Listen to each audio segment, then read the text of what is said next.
Hello friends, this is Kira with Knins and Needles, and today I'm going to be showing you how to make a French knot. It's an embroidery technique where you create a little knot that sits on the surface of your fabric, as you can see demonstrated here. It's a bit intimidating. It's definitely requires a bit of a learning curve, so if you don't catch on immediately, don't stress, just keep practicing. It's just a matter of just getting that skill set.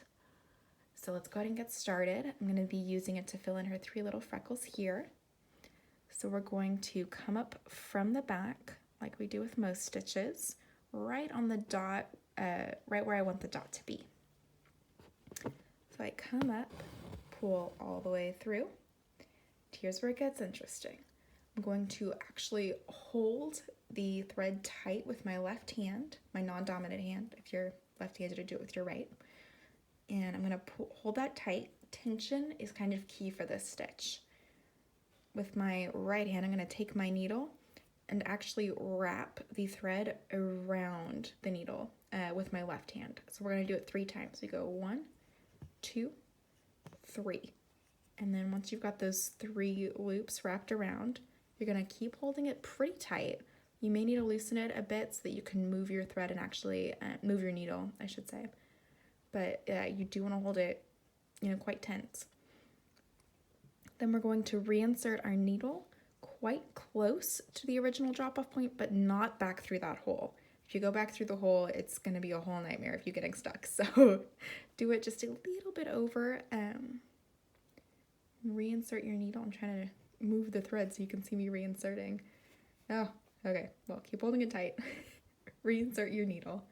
And now you'll kind of start to see that knot if you pull it tight while your needle's halfway stuck through the fabric.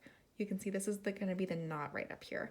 So keep holding it tight and grab your needle from the back and just pull it all the way through. You might have to loosen a bit to get the knot loose enough to get the eye of your needle through. But once you get the eye of the needle through, make sure you're holding it tight.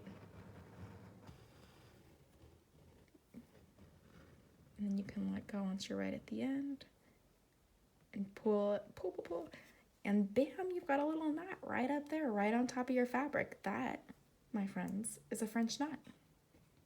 So I'm going to demo again.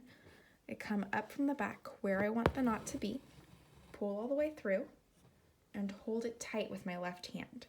Now, of course, this is tricky if you're not using a stand. You're probably holding this in your left hand already, but it is possible. Believe me, I'm trying to hold it with my left hand, but you can't even see it. So anyway, you take your needle, loop it 3 times, 1, 2, 3.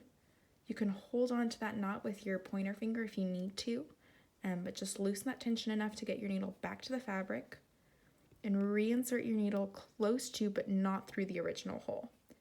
Now it becomes a game of tension. Hold tight with your left hand as you push your needle back through.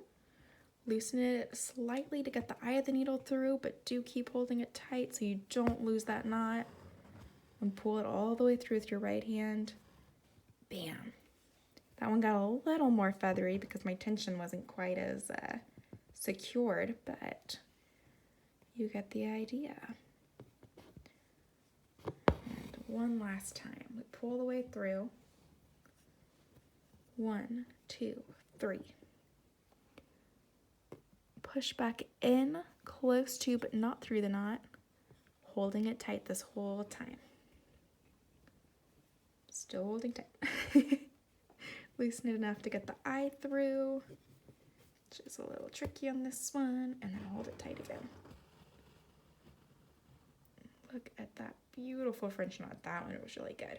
Now with the French knot, it is all about the tension, so it's important to tie off once you're done and to tie it quite tight. So I am going to do a quick little demo of tying off. Here we go. I'm flipping this. Whoa, you got to see my floor for a second. How fun was that? Was that fun?